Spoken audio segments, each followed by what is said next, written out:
Порт, где Норберга нашли лежащим лицом вниз на воде. Нужно было с чего-то начинать, и мы решили начать с порта. Пожалуйста, разойдитесь, все разойдитесь, смотреть нечего. Пожалуйста, разойдитесь, не скапливайтесь. Где нашли Норберга? Вон там, Фрэнк. Может, хочешь слегка отдохнуть? Нет, я уже отдохнул на пресс-конференции. Все это как-то бессмысленно. Хороший полицейский, впереди такое будущее, и вдруг такая катавасия. Его нашел ночной сторож. Я думаю, стоит проверить порт. Я поговорю с директором порта. А я пока пройдусь по причалам и узнаю, что к чему. Да, лейтенант Дреблин. Полиция. Помню, Дреблин. Чего надо?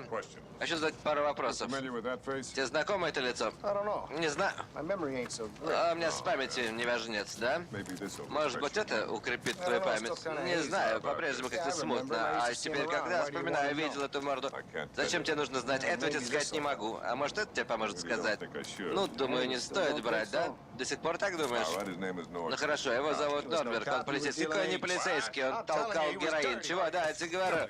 Он был барыгой, ах ты, подонок, сейчас тебя разотру. Ну ладно. Тут он разнюхал про партию героина, влез не в свое дело, его размазали. А что тебе нужно? Я тебе не скажу. Может, это тебе поможет сказать? Я до сих пор не знаю. Одолжить 20-ку. Хорошо, да, теперь...